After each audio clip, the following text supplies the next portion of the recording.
Good morning, good morning, good morning. What's up, everybody? Welcome to another edition of the Brothers of Legacy. I am your host, A.D. Walker, the Pusha, the Grower, the Motivator. Appreciate you guys for being here. Another edition. You know what we do? It is Thankful Thursday. Make sure you share. Sharing is caring. Today we have Minister Calvin Forster coming through.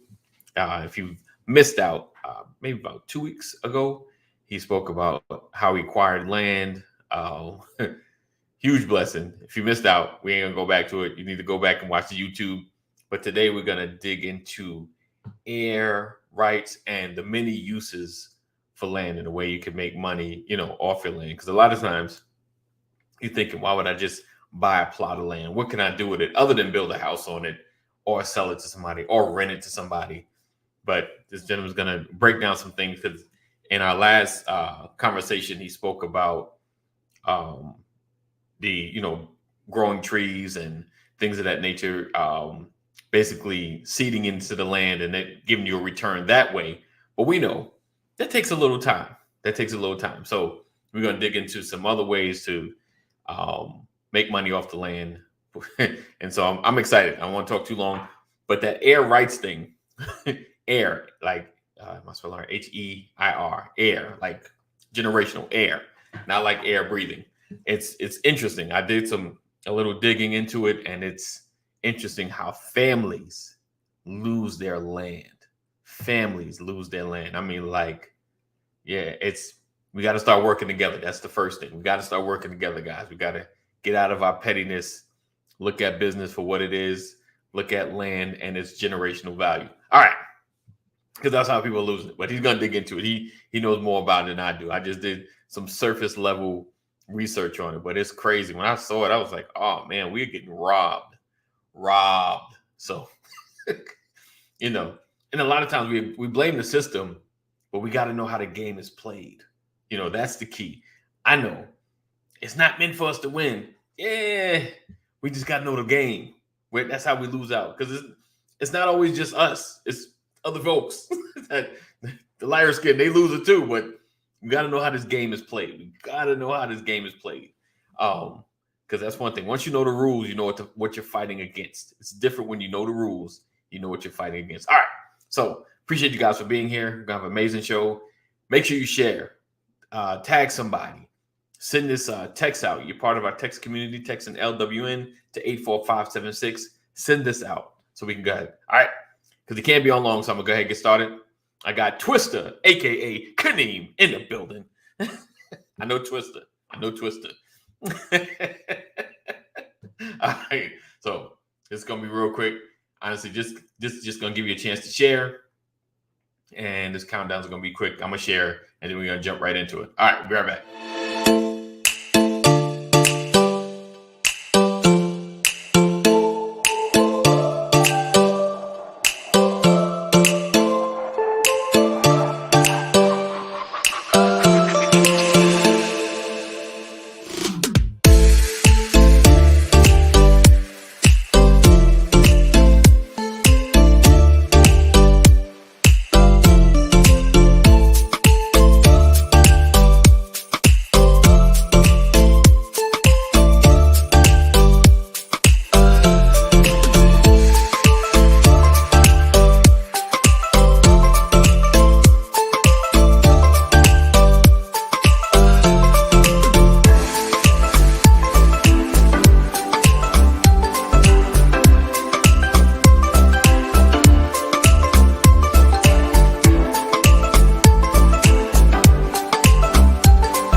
What up, everybody? Good morning, good morning, good morning. Good morning, my Good morning. brothers. Good morning.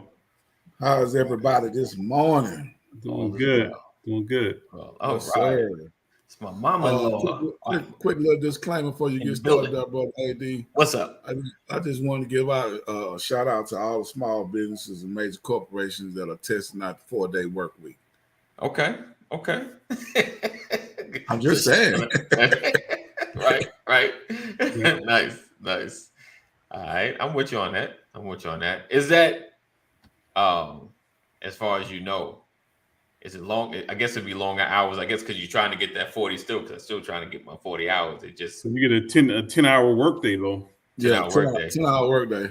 Okay. But they still give me, some of the ones that I saw, they give me an hour lunch. You know what I'm saying? But that's still more than 8 hours. Right. You know what I mean? I'm actually going to that myself. Okay, sweet. Right. Nice. All right. Let's get Mr. Reparations in the building. Oh my goodness, man! Can we get 40 acres and a mule? Can't hear you. You're on mute, brother. You're on mute. All right. So we're here with our guest, who's becoming a cousin of Legacy. My man Minister Calvin Forster in the building, or Elder Calvin Forster in the building. Calvin. Yes, sir. Before AD get started, did you just get out the deal stand, or you about to go to the deal stand? No, man. It's that time of year, so I had to go outside a little bit this morning. So I'm just feeling it, Right. Ain't nothing wrong with that, brother. But I'm a big deer hunter, though. Right. Oh yeah. Okay. Yeah. So I got a garage full of this stuff. Wow. My bad, AD. Nah, you good. I would like to try it once to see what it's like. I don't know. It's way out of my skill sets. I'll try it. I'll give it a shot. Literally. So today we're talking about building and keeping your generational land. And I kind of and we ended our conversation talking about heir rights, HEIR, generational passing down, when your family receives land. And basically what happens with a lot of land, and I'm speaking that a lot of land, like, so if I have land, and let's just say, and it's generally seemed like bigger families or families that get all pieces. So I got like 6 kids or 6 children, and I die, and of course I leave, like any decent dad or family, you leave a piece to everybody, equal share to everybody. And what happens, we try to figure out what to do with the land. Hopefully we may get along, we may not. Like some families, it seem like after death it's just like a splinter and the land sits. And I'm in the right spot, right? Yeah. The land sits. So I'm gonna let Mr. Forster kind of break down what happens after the land sits, because he can probably break it down in more specifics. Like I said, I did a couple of YouTube searches, so I know about it. And this one, guys, is crazy. This is crazy. But go ahead, break down. So after the land sits. So what we really find, well, first of all, good morning, everybody, and thank you for having me on. Just like the work that you're doing here and keeping our folks informed and giving us that perspective that we may or may not be aware of when it comes to different social economic issues that we face. Real quick though, I want to give you a little bit of background on where we are with land before I kind of tell you where we're going with it and where we're headed. So one of the big things, these are a couple of numbers that I'm going to throw at you. Out of the 4 million farmers in the United States, currently we only have about 37,000 that are people of color. So wait, you said 4 million? 4 million. We have about 37,000 Black farmers. Wow. So that'll give you a little bit of idea where we are now. That number used to be very high, at the turn of the century. And what happened was, so one of the issues with Black land ownership was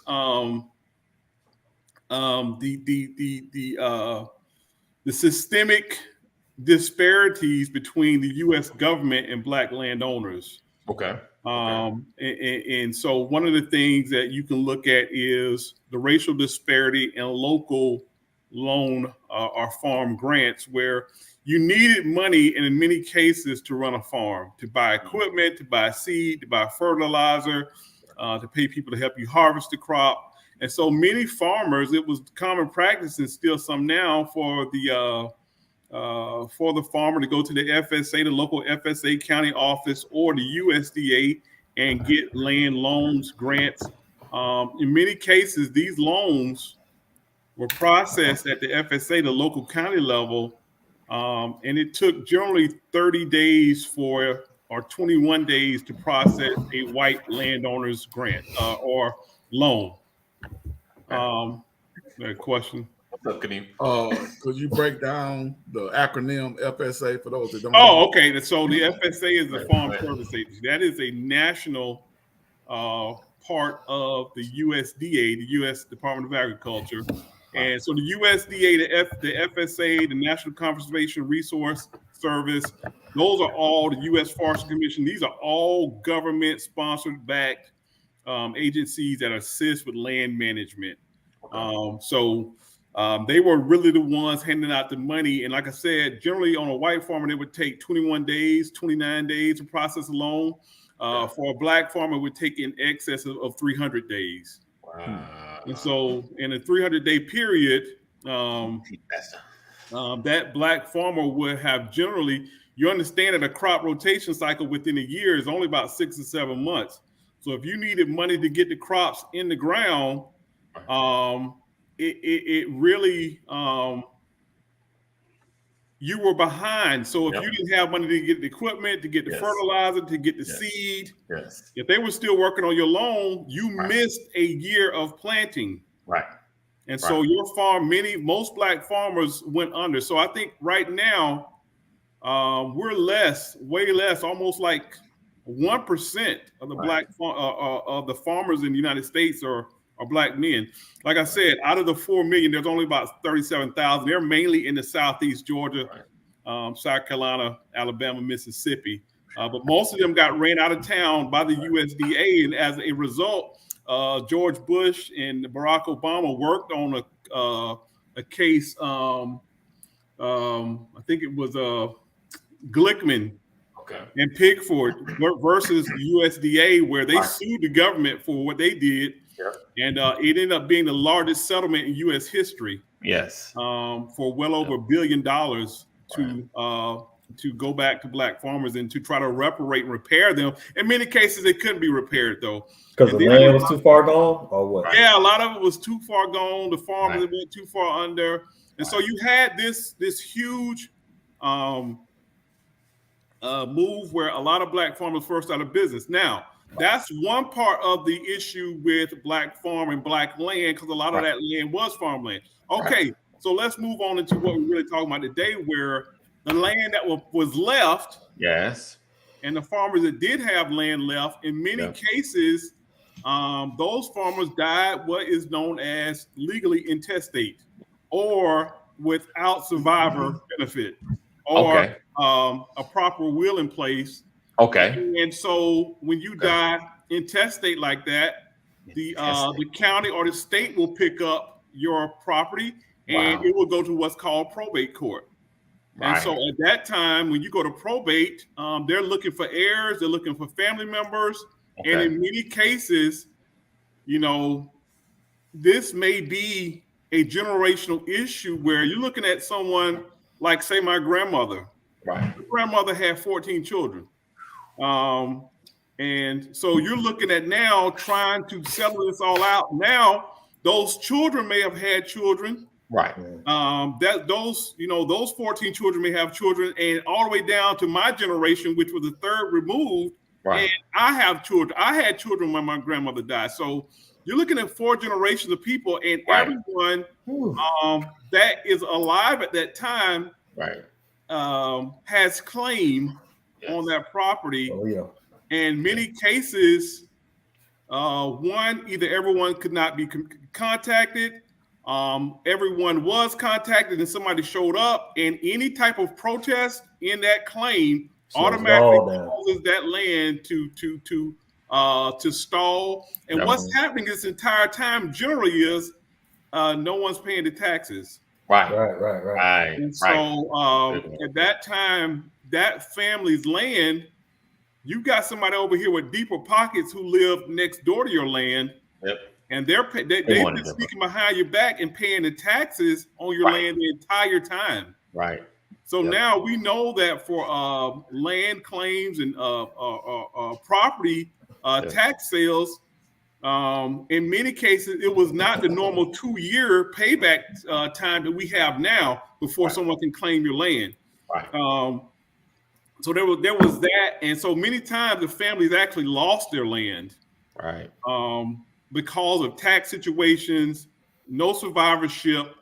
So a lot of land, there was millions of acres that was lost just to tax situations because and my family has been subject to that. My family has lost big land in South Georgia because of the same thing. And what happens is you generally hear a story from your grandma. Okay, we got this land and it's ours.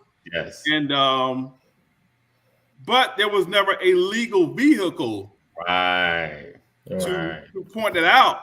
Or accurate records. Right. Yes. Exactly. So we're fighting. I'm actually tied up legally right now for some land in Jenkins County, Georgia.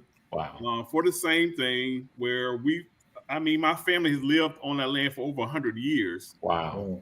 And that's 6 or 7 generations of us. And it just came down to hey, you guys got this part of land over here, but you hadn't paid taxes on that land in 60 years. Wow.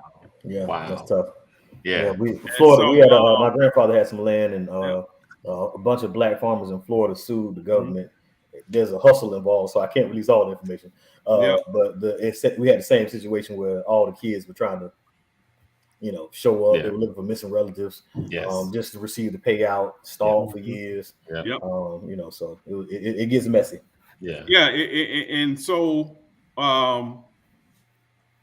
for us, it really became an issue of I had enough wherewithal to know that they couldn't move us because there is a 30-year clause of pretty much to block them. I pretty much filed a squatter's right. Because if you occupy a piece of land for over 20 years and it's notorious and known, and you basically can claim right to that land. So they couldn't move us. Right. But that's where having a knowledge of the system actually helped, because another thing they did was they took a lot of the trees off the land.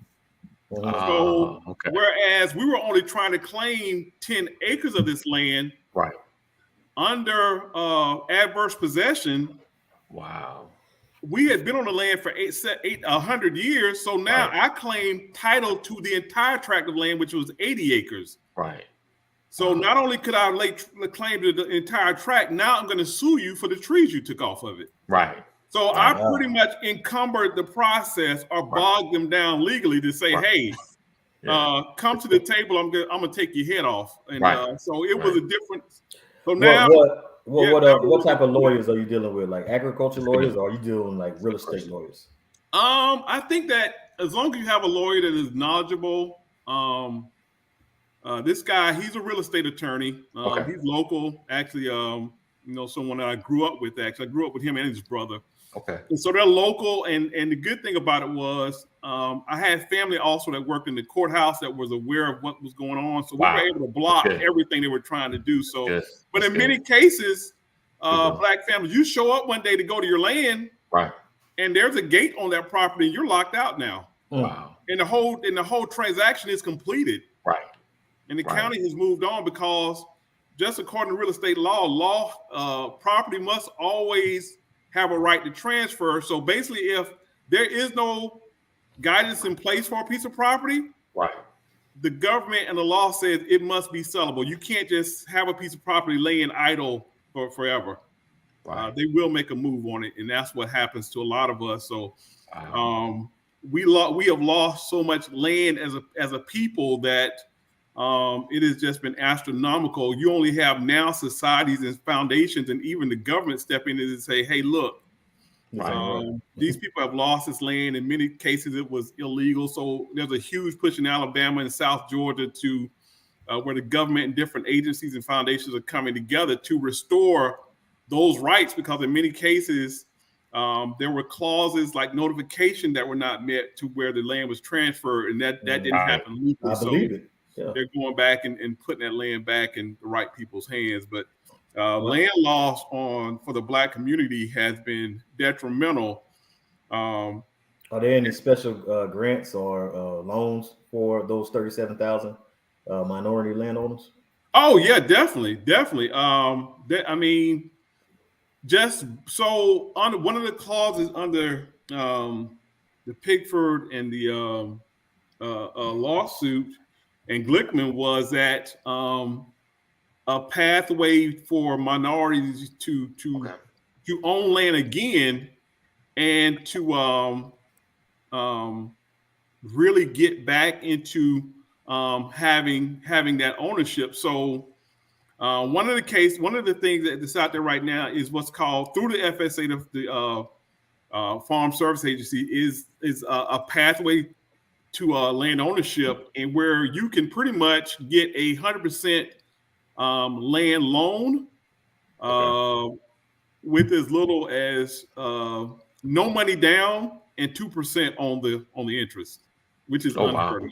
No money down, 2% on the interest. Are those rural areas only? You just have to have a piece of land, and you have to have it purposed for agriculture. But how many acres does that take that could be considered? As long as it's farmable, I think the minimum acres is like 5, all the way up to whatever you want it to be. So naturally, there's going to be some risk involved as far as the government. So they want to make sure that you're not over your head. So it's got to make sense. They're trying to make the process a little bit streamline the process. And so I actually applied. I didn't apply for that loan because I made too much, but there's also the farm operating loan. So the equipment that you need, the tractors, you can get up to $100,000, and it is interest free. But these are, but you have to have land already for these kind of loans that you're speaking for the so there's the farm ownership program, then there's a farm operating program. So one is for you to acquire the land, the second is for you to actually get the equipment to work the land. Gotcha. And in many cases, like for the farm operating loan, they want you to if you've never farmed before, you have to have what's called a farm mentor. Someone who is really, really to sponsor you through the program to make sure you're just not out there with, $100,000 worth of equipment and you have no idea what you're doing. So trying to figure it out. And so for me, having grown up on a farm and worked on a farm, even when I was in the military, different places, I was able to forgo all of that. A lot of that. Again, with my wife and I's income, we got disqualified from that too. But I at least have the wherewithal and know the knowledge to be able to pass on to someone who may qualify for that. So there is an effort there to make land acquisition and to make land ownership more accessible and that is strictly for people of color. And so Native American, Spanish, and they even have what's now a veteran program, a veteran farmer program where they're trying to get veterans back in the farm. So there's really big attempts on the government to right a wrong that has been done. So I don't want to sit here and beat the government up. They did a bad thing and they admitted it. And they've been paying through the nose for it as well. They should. Yeah, they'll be all right. They can take it. Steps to try to get that ship turned around. That program in $100K, how far does that really take you though? Like, how expensive is this equipment? I would say for anyone who wants to farm, I think it's really about scalability. Like for me, on the 100 acres I've only cleared about 10 acres of it. And so I think that you need to start out in small, manageable bites, because for me alone, seed every year costs, well over $1,000. just equipment that I'm using out there. It can be very expensive. So I would tell anyone to start, and they're going to tell you that start small and scale your way up. Start even smaller with maybe like an acre, or a half acre, and work your way up and work your way out. I mean, because there's a lot of logistics, there's a lot of planning, there's a lot of workforce that you need to have to help you, and it's not.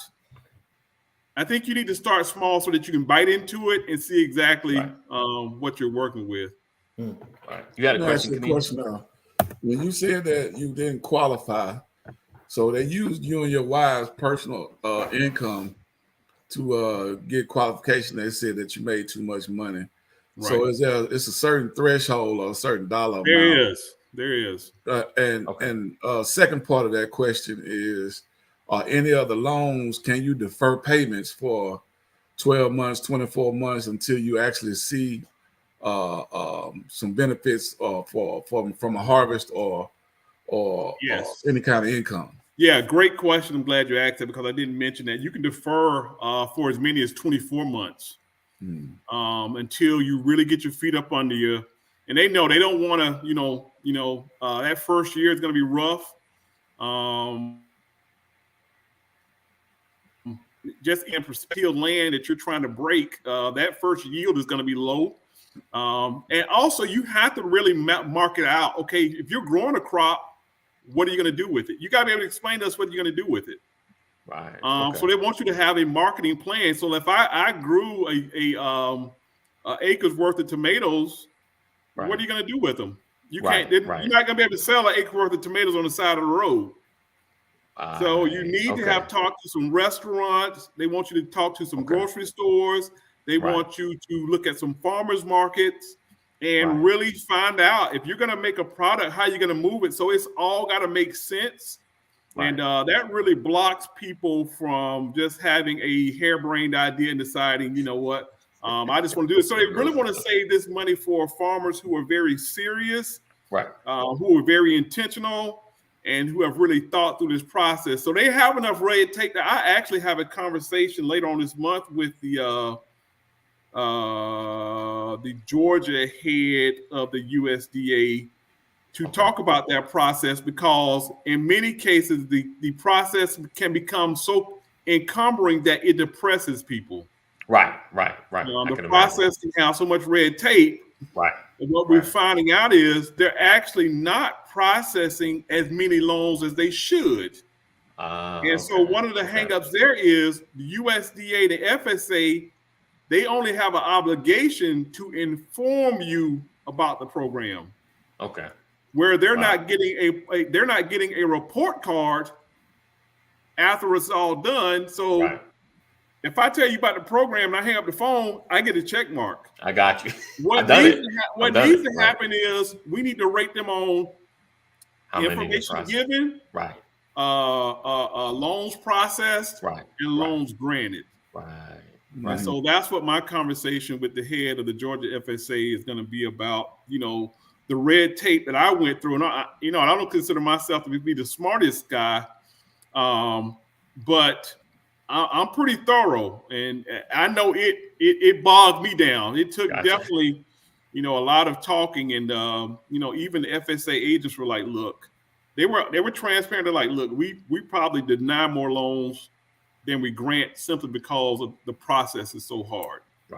And it shouldn't be that way if our intention truly is to help people get back into land ownership. So those are some of the issues that we're facing. I think it's it's been back in the day it was kind of like a natural thing to learn how to farm, at least plant the basics of it. Like the average, like my dad could can get a good garden going. He just had to think bigger.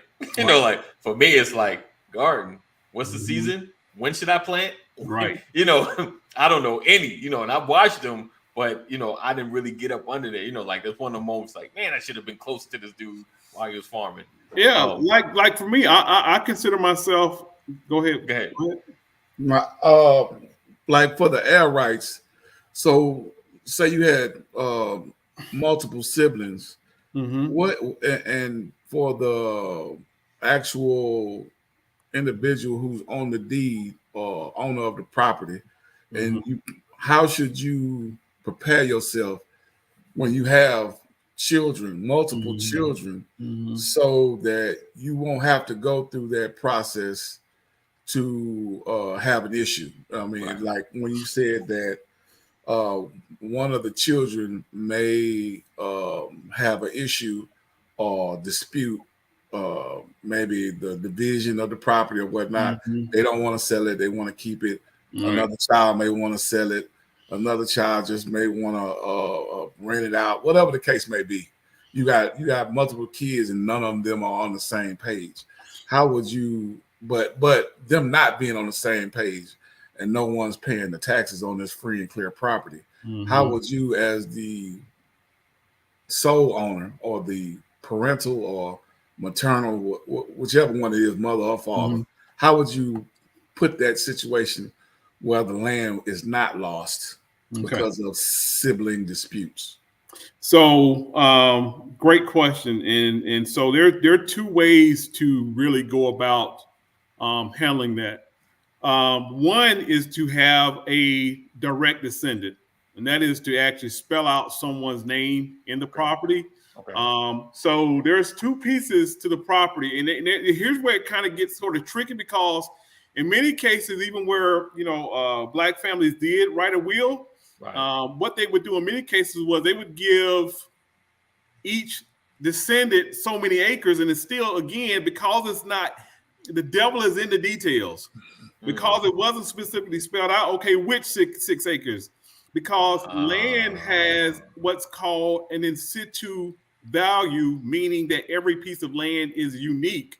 So if you didn't spell out what's called a legal description, all of that land between tract A on, longitude, this line, latitude, that line, you still had an encumbrance, messed up situation where just saying 6 acres to each descendant, it didn't work it out. You really had to talk about which piece of dirt, and the legal portion is what's called measuring land in meets and bounds. Where you actually put markers in the ground, and actually staked out, which piece of property. So that's where having this thing set up with a good attorney is the right way to go, because if you say you have 6 children and they all have claim to that property, that means they split that property 6 different ways, and they each have rights of usage to that property. So you may show up on your land one day and all the trees are gone. Which is what happened on our property. We showed up one day and my uncle had cut down all the trees and sold them. Took all the money and no one could do anything. So these are some of the things I'm letting you know that actually happen. So the way to because each piece of land also has soil, mineral rights, and other rights that accompany that piece of land, and those rights can even be untransferable upon sale. So even when you buy a piece of land, you need to know that you're getting everything from that piece of ground to the center of the earth to infinity in the sky. So So you have to really know what you're doing when you're buying land, and that all of the rights and benefits is the right legal term, that they all transfer. So let me add.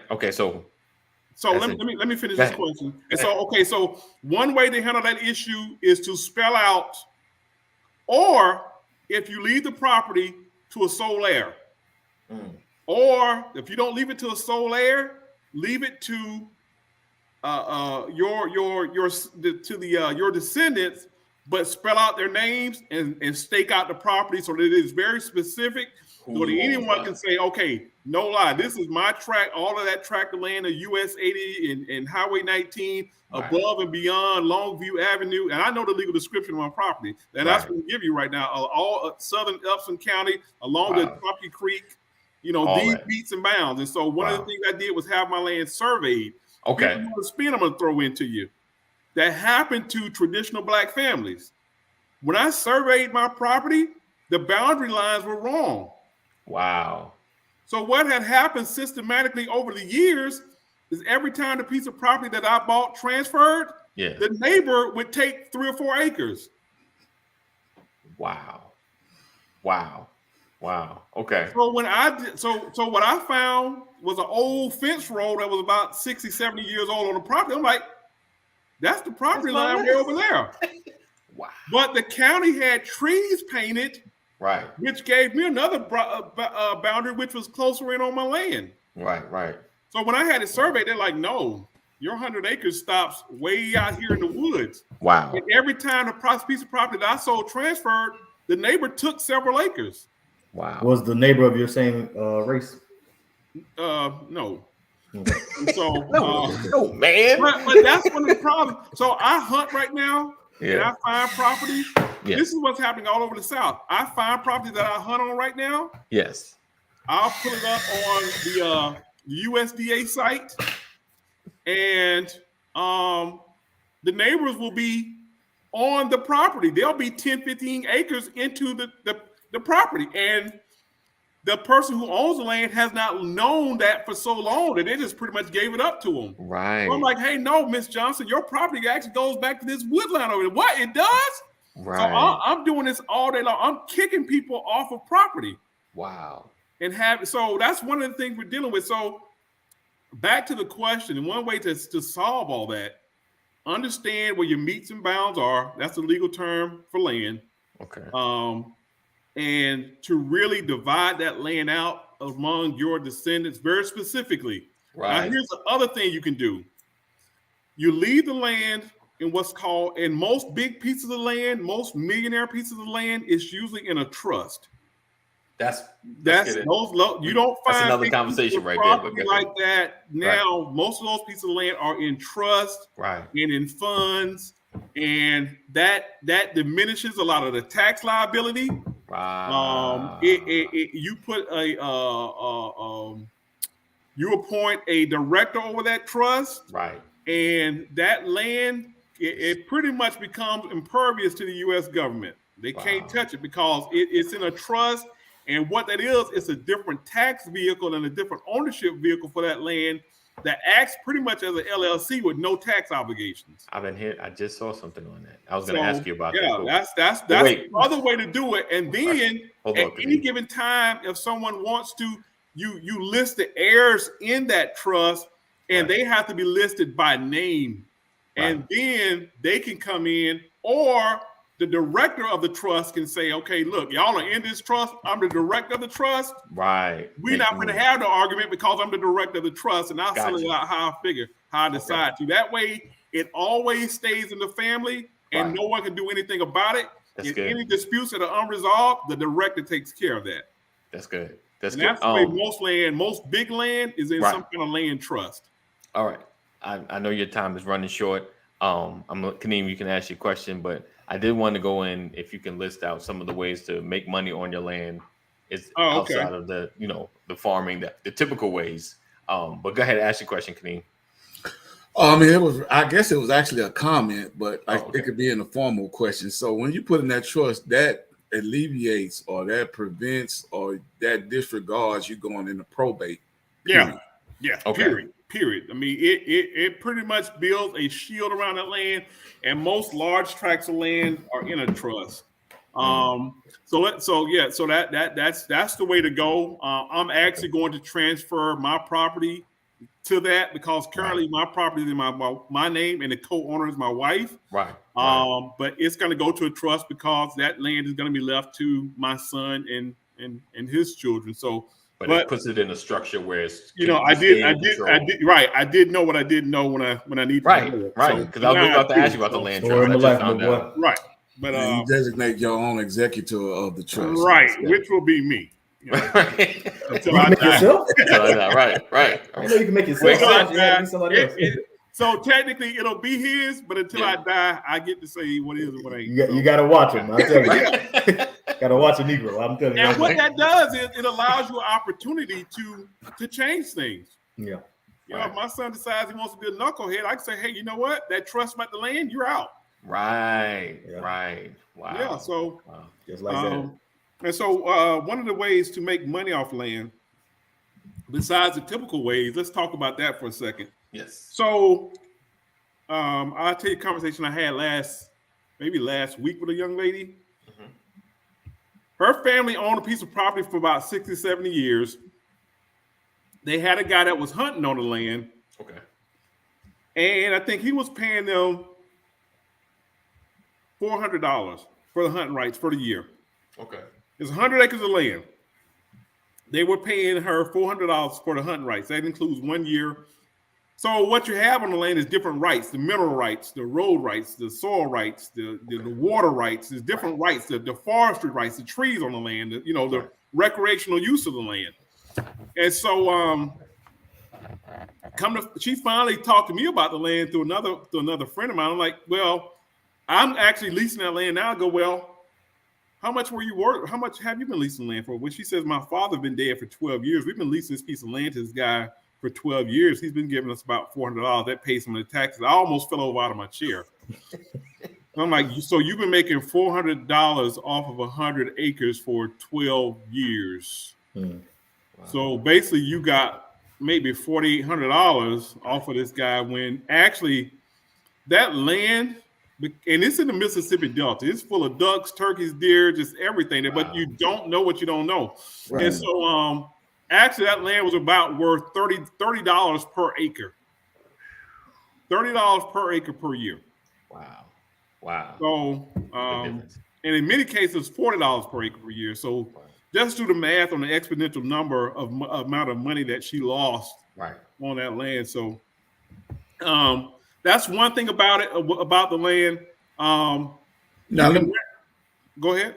Now, when you say $30 per acre per year, that's just for that one gentleman, right? That's what she should have been charging? No, in that case, that would be for so what happens is the land will get acquired by a hunting club.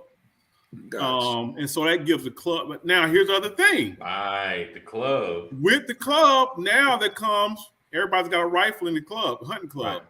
Now there's a liability issue. Yeah. And you're liable. Someone gets shot, killed, fall out of a tree stand on your property. Right. You're liable unless they're hunting for free. Once you start taking money, you take on risk and liability. So you get to charge them extra because now you got to carry insurance. Right. I was about to say that. Yeah. So there's a hunting thing with it. I've had, one buddy of mine has taken his land. He's like, man, I've got 200 acres. He just turned 50 acres into a solar farm. Wow. I'm sure he's making a extra amount of money. I just found another buddy of mine. Verizon called him up. They wanted to put a tower, a cell phone tower on his property. Come on. They're gonna pay him $3,000 a year just for letting that cell phone tower sit there. Come on, put him up. Put two of them up. right in that corner over there. I ain't even none of that. A tower farm. One of the things my wife is working on right now, she wants to build a I forgot what you call the thing, but it's like a little it's almost like a wooden hut. But it's a nice structure. It's almost like an Airbnb outside. Nice. Okay. And you have this outside jacuzzi and this nice. It's called a yerbo, like a yerbo. Okay.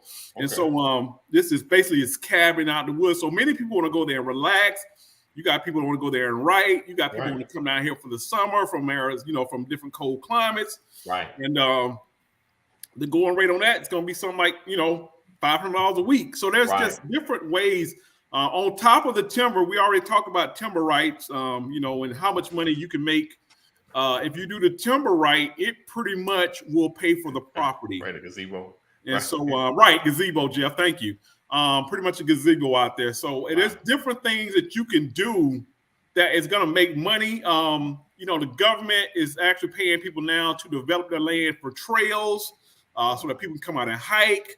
My land has a nonprofit associated with it, so the different grants that you qualify now to help people come out and relieve stress and get outside and mentor kids and teach them values and different mentorship opportunities. And out of that grant money, there's a part of it that you can pay yourself a salary to provide that service. So I could just go on and on about different. Well, on top of, you may say, hey, I don't want a farm. But for $40 an acre, I want to lease out this much of my property for farming rights. And therefore, you take no risk. It's all the farmer's risk. God. Yeah, if he makes money, fine, great, pay me. If he don't make money, fine, great, pay me. Pay me. So there's a lot of different ways that you can really make money off land. And I think one of the biggest payments that you make is just the mental well-being aspect. And I've experienced this, just owning that piece of land and having somewhere to go to really just get away. Gotcha. When I get sick and tired of Atlanta, or I'm feeling stressed out, that place is a safe space that I go to heal. Right. The Holy Ghost hits me harder sometimes there than it does in the middle of church. So I got you. It's a place where I go to meditate and pray, and there's just the health benefits. I left the Marine Corps with a good taste of PTSD. And so that I've been totally cleared. I never was on the medications. I was taking the counseling, but just having that place to get away and recharge and relax. Right. I used to be on blood pressure meds. I came off all of it.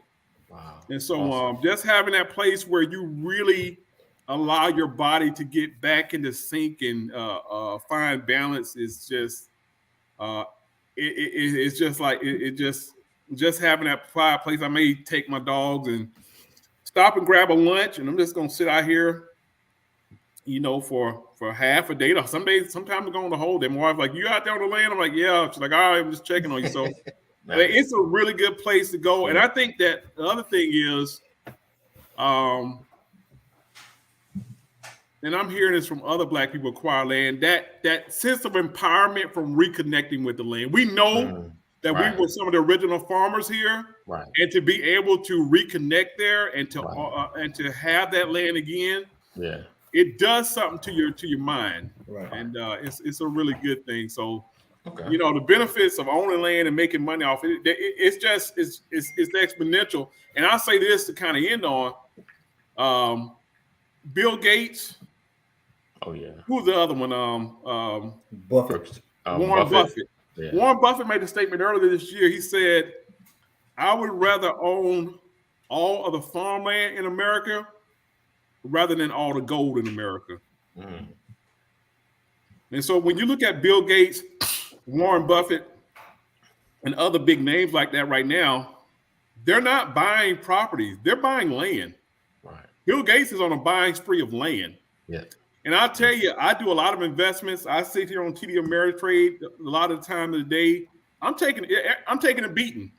Wow. I opened up my 401k, my thrift savings plan the other day. It's taking a beating. I mean, I've lost 7% of my TSP. It's like I'm throwing money in a hole. Right. But here's the thing. The only vehicle, I don't care if you're in TSP, I don't care if you're in thrifts, I don't care if you're in stocks, bonds, mutual funds, I don't care what you're in. You're losing money right now. Your home is losing money. Yeah, and there's no way you can stop it because you're subject to the economy. The only thing I can find right now that has appreciating value is land. On average, land has gone up within the last couple of years about $300 an acre. It has appreciated versus going backwards or losing money. Land has not lost any money this year. Wow. Everything else has lost money but land. So it's the ultimate investment vehicle. Okay. All right. Awesome. And we got a lot of information today. Yeah. I appreciate Mr. Forster coming through and sharing. There's going to be a part 3 because we got some more. Because I want to get into this trust issue and setting this up because I just stumbled across a YouTube about it. I was like, trust? What's the trust? He's like, over LLC. I was like, wait a minute, what? A trust? And so I wanted to talk to you about it. You hear so much and you're like, is it real? Is it true? Yeah. Because of course they're selling the course. Like, you're just trying to sell me something. But no, you don't need to buy it. You don't need to buy it. It's all public knowledge. It's all public knowledge. Right. I pretty much became let's see, that's the other thing about me. I have a mentor who has blazed all these trails, right, and has already done a lot of this. So nice. It's pretty much public knowledge. So is this the same gentleman that kind of got you started? Yeah, they got me started. Yeah. Yeah. So, All right, me and you need to talk. We need to try to get him on. Get him on. Get the man next to the man. Yeah, he will do it. All right. He will be glad to talk about it. So. Oh man. Yeah. Okay. Awesome. So we'll have a chat. Listen, we appreciate you guys for being here, being a part of all that we do. Hey, what is the name of your nonprofit organization? I want to make sure. The Nature Connection is the name of my nonprofit. Nature Connection. Connection. You guys stay connected to Mr. Forster, Nature Connection. So you guys look that up. Yeah. He has some great things going. We definitely gonna partner up and make some more things happen. My goal sometime maybe before the end of this year is go visit the acres and get an opportunity to get my feet on it. Definitely this year. So appreciate you guys for rocking with us. Listen, so a couple of things that I didn't mention in the beginning because I wanted to jump right in because I know his time was tight. And if you got to run, I appreciate you being here. We'll definitely chat later if you got to run out. So first thing, know that we're giving 5 families a holiday dinner. So go to www.brotherslegacy.com and put a family down so you can be a blessing to a family. So it's running from now until the October 31st. So just click on the link that says holiday dinner. It's right down there on the website. So just click that link. As well as my mom would bring phone started ringing. Make sure if you have a child of school age, you're signing up. I already got a couple of people signed up for the financial literacy course, totally free, 100%. Go to the website right there as well. Got to get you all go to the website. Just go check it out. As well, if you're loving what we're doing, let's see. Oh, no problem, Mr. Foster. Appreciate you, man. We'll definitely chat. Thank y'all. Thank you for having me. Yes, sir. Good one, man. All right, take care. Also, sign up for the financial literacy. And if you're feeling led to be a blessing to the Brothers of Legacy, go to the website and hit Beyond Donation. Or if you just want to make it easy, I know some of you just want it to be simple. Go to Cash App, $BOL 2019, $BOL 2019. We have amazing things happening this year. Going into next year, got definitely some great programs. All Pro Dad, there's somebody from the school just calling me now. So we are making some things happen. We appreciate your support. So continue to ramp up, continue to give, continue to show up. Make sure you share this broadcast. We're doing some great, great things. I'm telling you, our goal is to change the narrative of how people look at us, as well as help our men get the resources they need to go to the next level in their life, their family, their community, all that and then some. And we're educating you. All right. See, we're doing something. All right. So appreciate you guys for being here. Let me bring Twister back on. He may want to share something. All hearts and minds are clear. Sure. All right. Pastor had to run out. He had, his work life was getting kind of super busy. So if he's been hanging in there listening on, but we appreciate him for rocking. Oh gosh, we got the one up. Okay, what's going on? I don't like how you call the Lord on that one. You did. No, this ain't have nothing to do with what you were talking about. But for all those listeners that are still on, I'm trying to acquire me a new laptop. So if y'all got any suggestions or any links or websites for me to go to, please put it in the comments. Indeed. All right. That's for the replay too. All right. All hearts and minds are clear. All hearts and minds are clear. All clear. Wonderful. All right. So make sure you stay safe. 988 mental health crisis. You or someone you love. Make sure you dial that to so that you can get the appropriate help that's needed in a high intensity situation, as well as be safe out there. Continue to drive safe. Make good choices. And we look forward to seeing you guys tomorrow. Man, this week feel like it went fast. Freestyle Friday. Freestyle Friday. Stay tuned for Freestyle Friday. So listen though, real talk. I appreciate you being here, man. It felt like all I get, I'm losing friends left and right. So everybody here that's with me on today, I appreciate you. Real talk. Because you never know when your end may be. So I take life. Don't take life for granted. Take each day and be appreciative. All right.